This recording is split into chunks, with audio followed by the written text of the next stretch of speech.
Did you know that Wet n Wild was the first makeup brand to introduce black nail polish to drugstores? Welcome to the Cosmetic Chronicles, the podcast where history meets beauty and tells the amazing stories behind some of the world's most notorious brands. I'm your host, Sarah Carvalho, and I'm a beauty journalist who has been obsessed with makeup since my first swipe of mascara.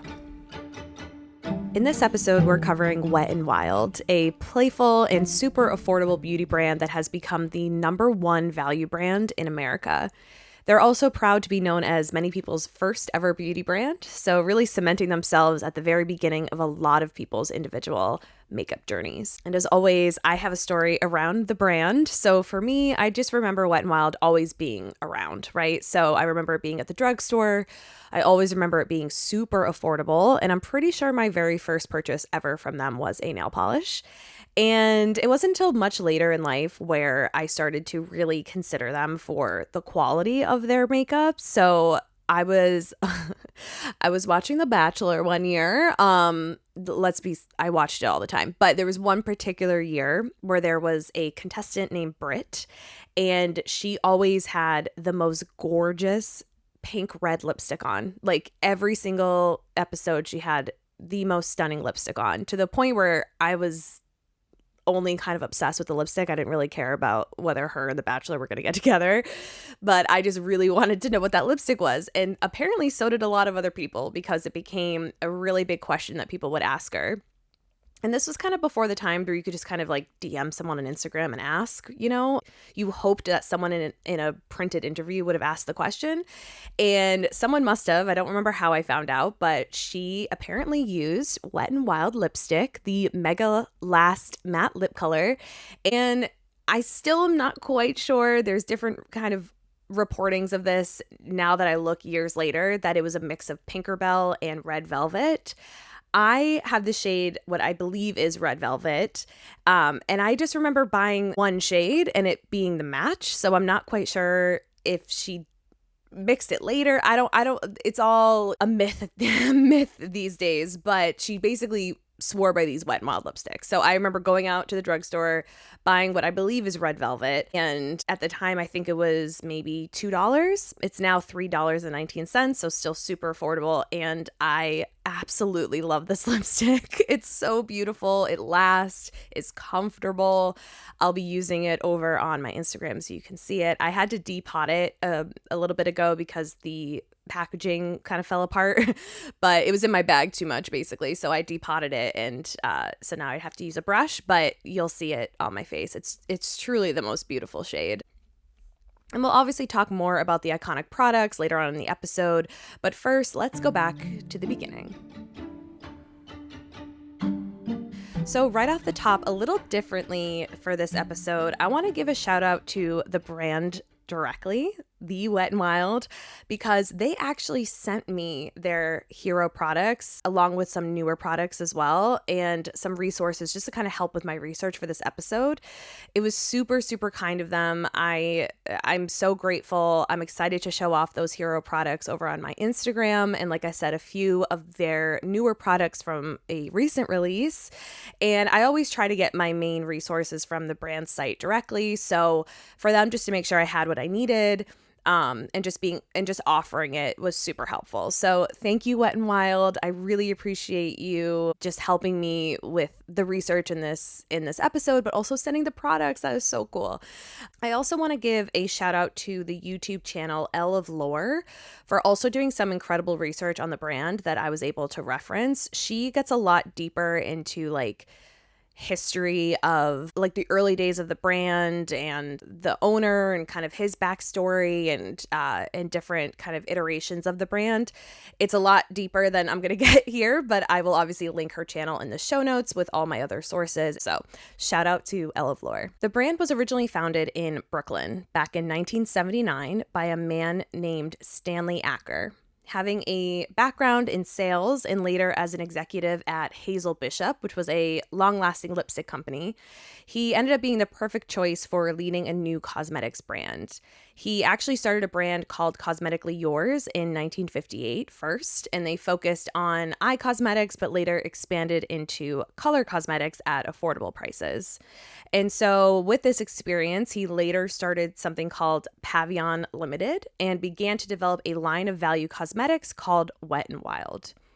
Many of these products were set at just 99 cents, so that nearly anyone could pick up a lipstick or nail polish and then later an eyeliner and just create a fresh look in a simple swipe. Here's a quote from Stan's son, Mark Acker. Quote, "My father saw a niche. He saw there was a market niche at 99 cents that a majority of the younger and middle class women, which really turned out to be the full range of women, would definitely go out and spend that type of money on a product and try it out," end quote. We'll get into this a little bit later, but I do think this is one of the reasons why Wet n Wild has been so successful, is that by keeping it at a value price, people don't really sit on the decision really long because they're like, it's $1. Like, if I like it, I like it. If I don't, I don't. Like, it doesn't feel like you've spent your life savings on a lipstick. It's really easy to be adventurous when something is super affordable versus if you're going to spend $50 on a lipstick, you want to make sure it's your shade, right? So back at this time when he started the brand, so the late 70s, early 80s, the beauty trend was obviously leaning into brighter colors and more experimentation. If you've seen any 80s reference makeup, you know, lots of color. And it could be argued that beauty enthusiasts love to experiment just as much as they do today, but they weren't offered the amount of products or colors they needed to truly express themselves. So that's really why Wet n Wild was started. They started off right away with a playful range of fun, wet-inspired lip looks and wild nail colors, kind of leaning into their name. But they also created a revolutionary black nail polish. Now, this was the first time it was introduced in a drugstore. As far as I could tell, there may have been deep shades of brown and red in more of the designer levels or like the luxe beauty. I'm sure there were other luxury brands that had kind of deep tones for their nail color, but this was the first time that black polish was also introduced at a very affordable price in the drugstore. So the brand really gave beauty lovers the chance to tap into their inner creative and have some fun. Here's another quote from Stan's son, where he talked about the creation of that black nail polish and later a black lipstick. Quote, "Wet n Wild was a catcher. When it came to the marketing aspect, he, Stan, had come up with so many unbelievable shades that in the earlier stages of our business, our industry had never seen them," end quote. So by 1984, just 5 years after the brand was founded, the business had grown from a 4-employee company run out of Stan's home in New City, New York, to a thriving business that was relocated to Nyack, New York. They had more than 600 employees, full national retail distribution, plus distribution to more than 100 countries. The company had 5 facilities that totaled 200,000 square feet and produced in excess of 100 million pieces on an annual basis. Whew, that's fast. That's a fast growth. So by 1995, some of the products that I'm talking about in terms of that 100 million pieces included the Crazy for Color nail polishes. Their quote for this was, "Learn to be wild, do your own thing," as well as matte lipsticks, lip liners, liquid lip colors, and even some earth tone shade palettes for more natural looks to go along with the bright, intense colors. So kind of offering a little bit for everyone. And all of these items still cost between 99 cents and $1.99. And then during this time, they also launched their Blackest Red lipstick and nail polish that was a dupe of Chanel's Vamp. And when they launched this lipstick and nail polish, they sold over 1 million units in less than 3 months. So the early dupe is the early dupe success. And with the success of that designer lipstick dupe, they continued to formulate more and eventually brought in about $65 to $70 million in global sales. And again, a lot of that success of Wet n Wild was their fearlessness to bring something new to the table, to try something different. And it later included blue nail polish and blue lipstick. So Stan said that when he decided to put a blue nail polish right in the center of one of Wet n Wild's display racks, he said, quote, "Everyone said I was crazy. They said nobody would buy blue nail polish. I didn't care. I just wanted to get their attention," end quote. However, this blue shade eventually became a big seller for them, with Revlon and Estee Lauder coming out with their own versions shortly after.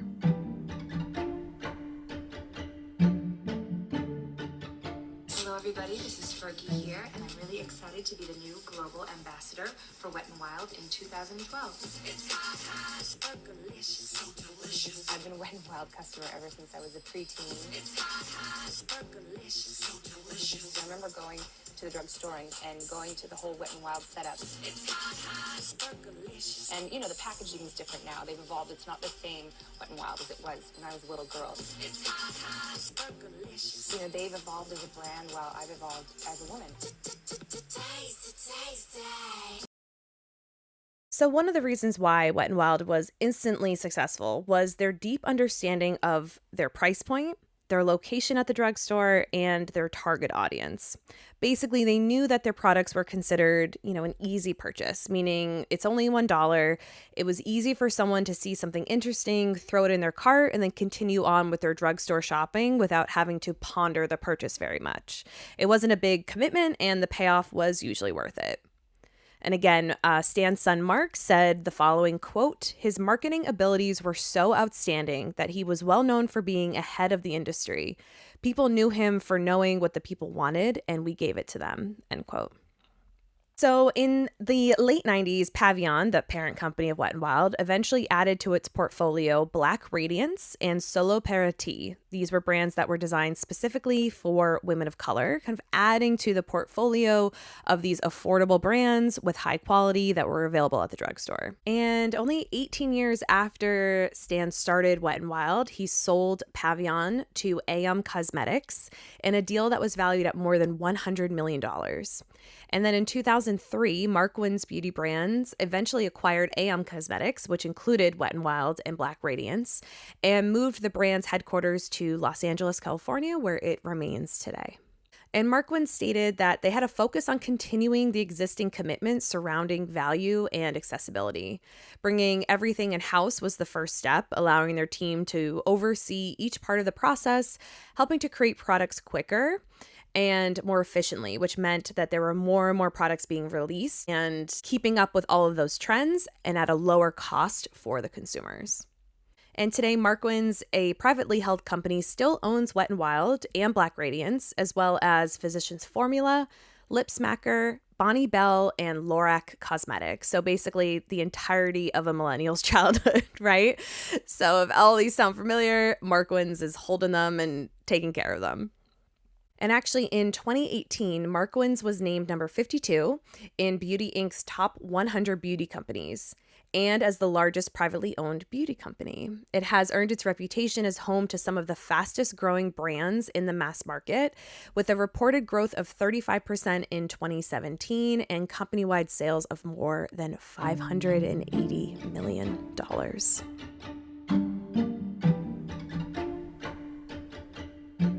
So under Markwin's, Wet n Wild started to evolve into a brand that was able to stay one step ahead of the trends, delivering color excitement and new skincare staples for its loyalists year after year, and always encouraging everyone, no matter who they were, to experiment with color and see where it might take them.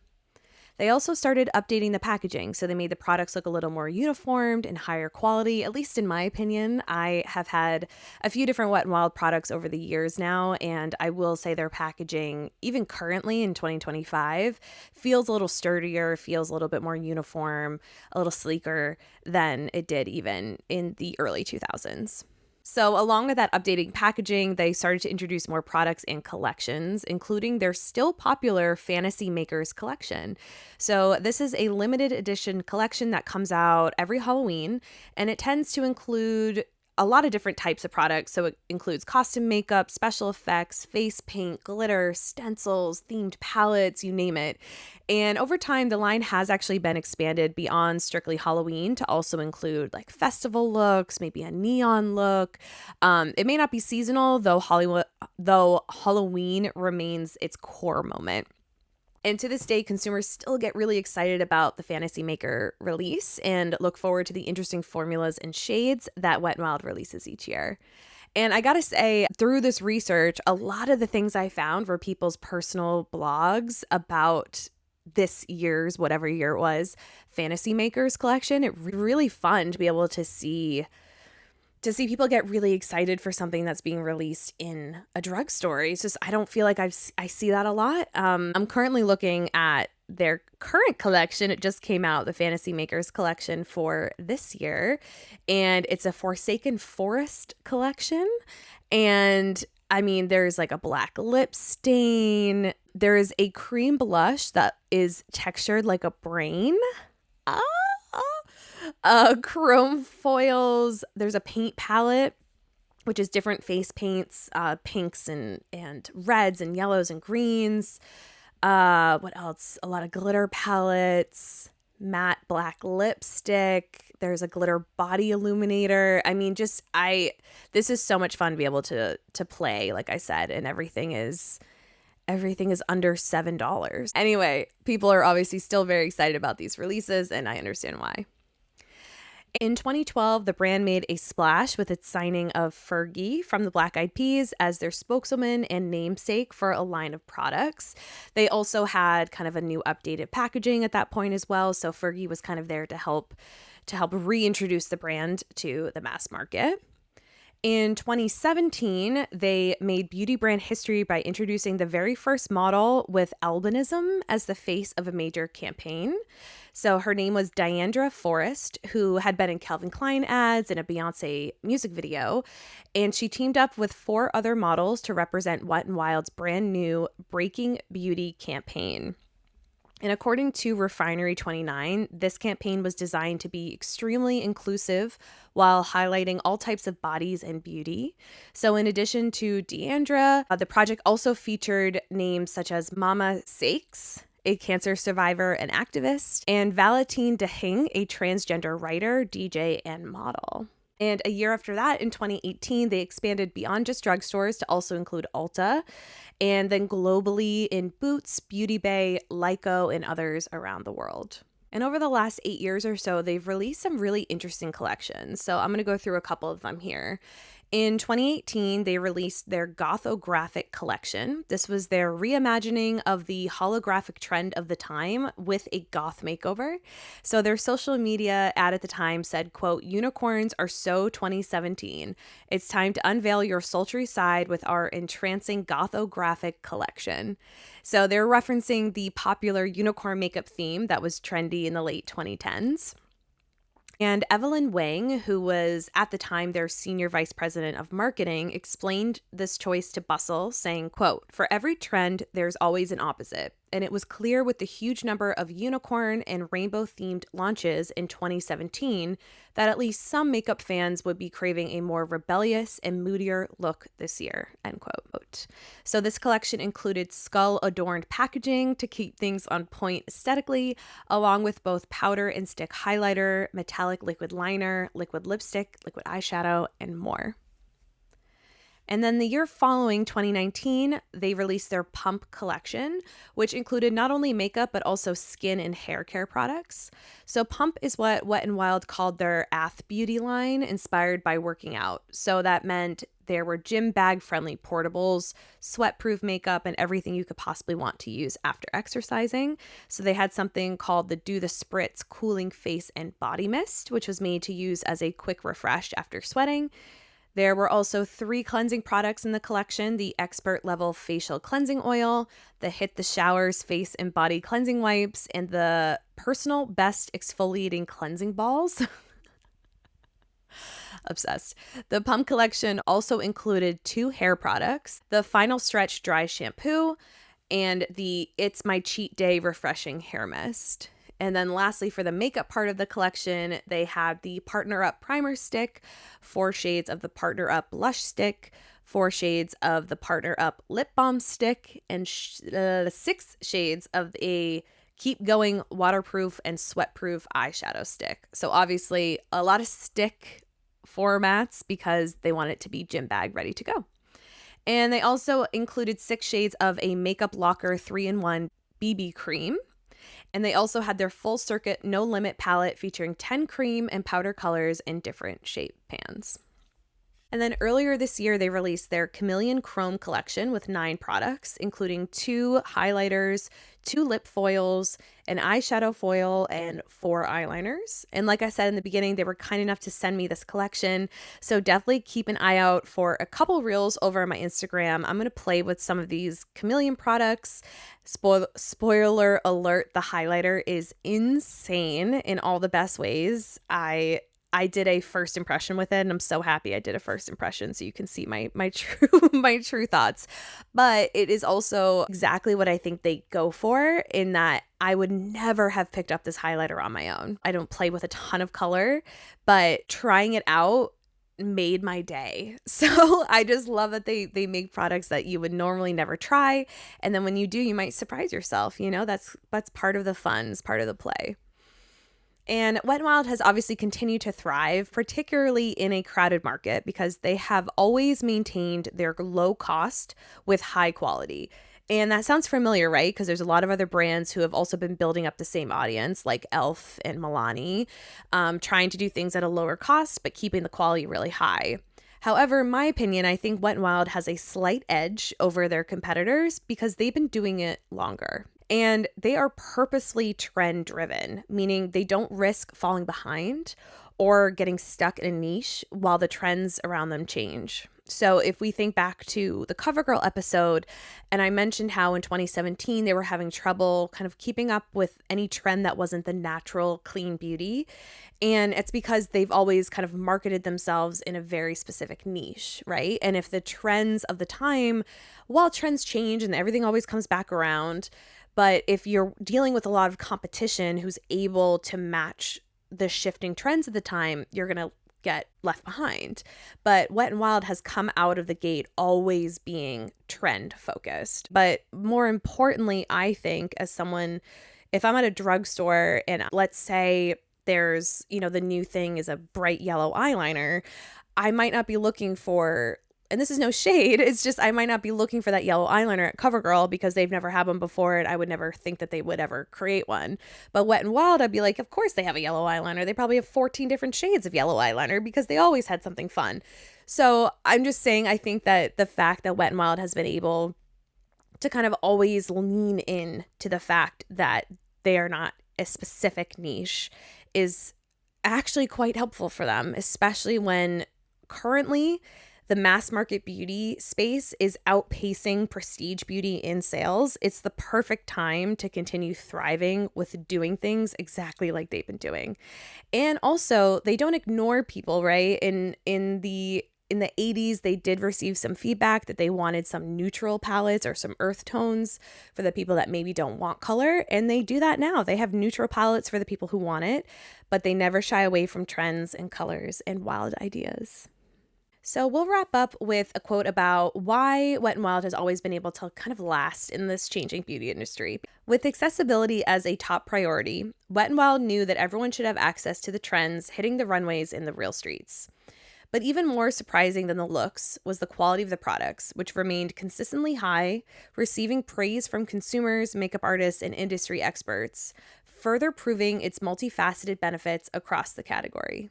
Using top-performing ingredients in the latest scientific formulations, Wet n Wild continues to deliver products that often work better than those at a much more expensive price point.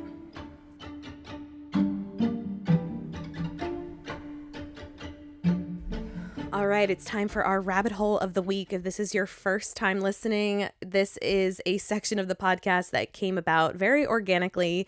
I research every episode myself, obviously, and I always fall down a rabbit hole while researching, and it's always kind of adjacent to the brand. It's not usually specifically about the brand. It can be about a person or an ingredient or something. And this week's rabbit hole is Wet n Wild adjacent. It's actually about Hazel Bishop. So this is the woman that started her own self-named cosmetic brand where Stan Acker, the creator of Wet n Wild, got his start in the industry. In the beginning of the episode, I mentioned that he started working for Hazel Bishop as an executive, and that's where he kind of learned about value cosmetics and high quality and was able to kind of go off and create Wet n Wild because of what he learned at this job, but also a few others as well.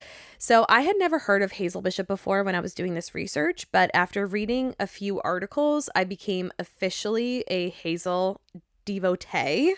So she literally created the long-lasting lipstick. Like, she's a chemist. She created the long-lasting lipstick. We have her to thank for a long-lasting lipstick. So I pulled a lot of this information from Lemelson MIT and our old friend cosmeticsandskin.com. So please do yourself a favor and read their full articles on this amazing story. Again, I post all of my sources in my show notes, but please go check these out because, I mean, just listen to this iconic woman's history, okay?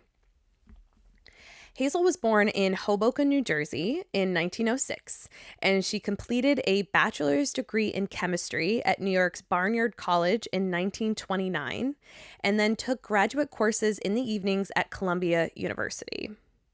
In 1935, she took a job as an assistant in a dermatological laboratory at the College of Physicians and Surgeons. And it's here where she worked with the leading dermatologist, Dr. A. Benson Cannon, who, with Hazel's help, would later launch the hypoallergenic cosmetics line known as Almay. And then 7 years later, in 1942, she began working as an organic chemist for the Standard Oil Development Company. And here she actually designed fuel for airplanes during World War II. She got our planes flying in World War II, everyone, okay? In 1945, she later joined the Saucony Vacuum Oil Company, where she did similar work until 1950. So she's just out here literally fueling the country. Her personal experience as a woman in the workforce at the time, when women were just beginning to take on full-time work outside the home, actually is what gave her a lucrative idea. She thought that maybe a smudge-proof, long-lasting lipstick that wouldn't come off on coffee cups or shirt sleeves was something that professional women needed and would appreciate. So she began working with staining dyes that would eventually stain color into the skin, and then mixing them with oils and molten wax. And when she had the mixture she wanted, she molded it and singed it to be smooth and glossy. So the product was ready for launch in 1949. So in 1950, she raised some capital and established Hazel Bishop Inc. to manufacture what was called the lasting lipstick. And she enlisted the help of an advertising pro named Raymond Spector to help her launch the product in exchange for stock in her company.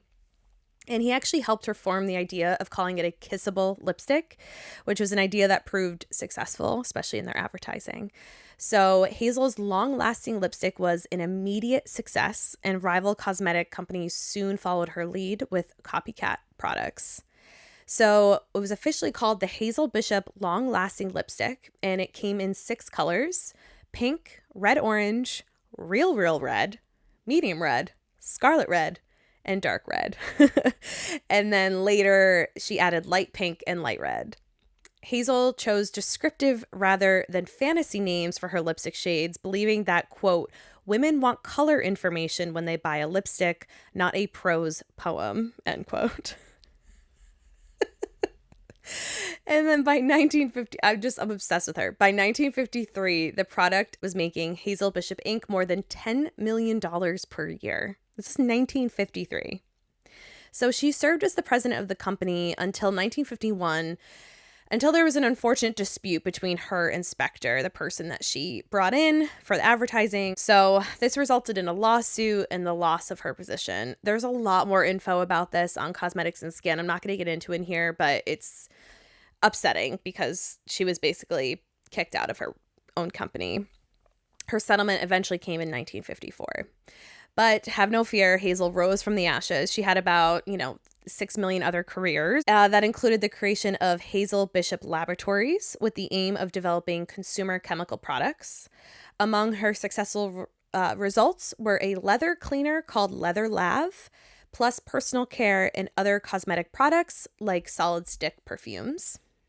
And then in 1962, she joined the Wall Street brokerage firm of Bach & Company and found success as a financial analyst. And then later, she joined the firm Evans & Company and for a decade served as a respected consultant on cosmetics and pharmaceutical stocks. She's not done yet. In 1978, she left Wall Street to enter academics, accepting an invitation in 1980 to take on the role of Revlon Chair of Cosmetics Marketing at New York's Fashion Institute of Technology, where she helped launch the school's cosmetology, fragrance, and toiletries program. So even after all of this success in other industries, financial, academia, she still kept making her own distinctive shade of smudge-proof lipstick at home until her death in 1998. So we'll end this rabbit hole with a quote from Hazel's mother, who had once advised her, quote, "Open your own business, even if it's only a peanut stand," end quote.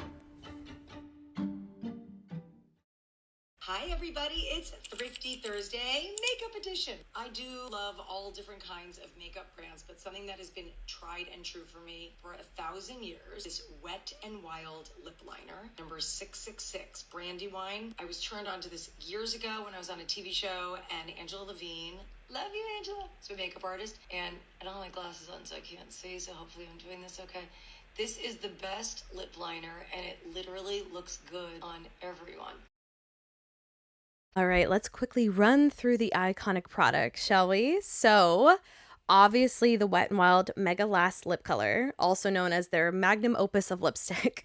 This $3 Allure Best of Beauty Award winner is a matte bullet lipstick that became a dupe for MAC shades, actually, but also a long wear classic. Their black eyeliner pencil. Now, I found this in my research. It apparently sells every 20 seconds. So that's 3 eyeliners sold every minute and 1.5 million every year. Hello. They also are known for their Mega Last nail polish and their Mega Shine nail polish. Like I said, those were some of their earliest or original products. And apparently their clear top coat was a #1 bestseller for them for a long time. So even though they're known for color and kind of wild experimentation, their clear top coat was still one of the best or the best seller for them for a while. Also included in their iconic products is their Color Icon Lip Liner in Brandywine. So this is a cult favorite and is considered to be flattering on all lip tones, and a lot of makeup artists use this shade as well. So I haven't tried this yet. I will be buying it because this is a huge favorite for a lot of people. Also an iconic product is their Photo Focus Loose Setting Powder. So they did send me this, and it's part of their Photo Focus line that was introduced in the mid-2010s. And it became a cult favorite because of its blurring and long wear finish, but also because it was tested to be flash friendly. So if you've ever seen a photo of people that have powder, sometimes the flash can make the powder stand out, and it looks like people just have like white all around their eyes or around wherever they put the powder, and the flash can really bring those areas to light. And for their Photo Focus line, they were specifically tested to be flash friendly. So people love that because it's great for obviously photography, and it's also under $7. So there's a lot of other loose setting powders that maybe also are flash friendly but are closer to $50. So, and it's huge. You'll see it in my Instagram video. So you get a really good value for under $7. And another bigger hit for them, which is more recent than others, is their Mega Last Liquid Catsuit Matte Lipstick. So this became viral during the liquid lip era for its lasting power and comfort, but people still really, really enjoy the fact that they can wear a liquid matte lipstick that is super comfortable. So these last 2 products I'm going to personally put in here as my iconic products from them.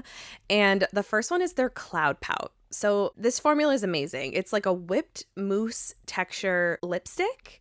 So it has the lasting power of a liquid lipstick, but it's like I said, a whipped mousse texture. It reminds me a lot of the MAC Powder Kiss, but it's only $4.99 instead of almost $30. So if you have ever tried the Powder Kiss, but you're like, I really don't want to spend $30, try the Cloud Pout, because I find that it lasted a long time. It was super comfortable, and the color payoff is quite beautiful as well. So I love their Cloud Pout. It should get a lot more love. So I'm going to give it the love it deserves here.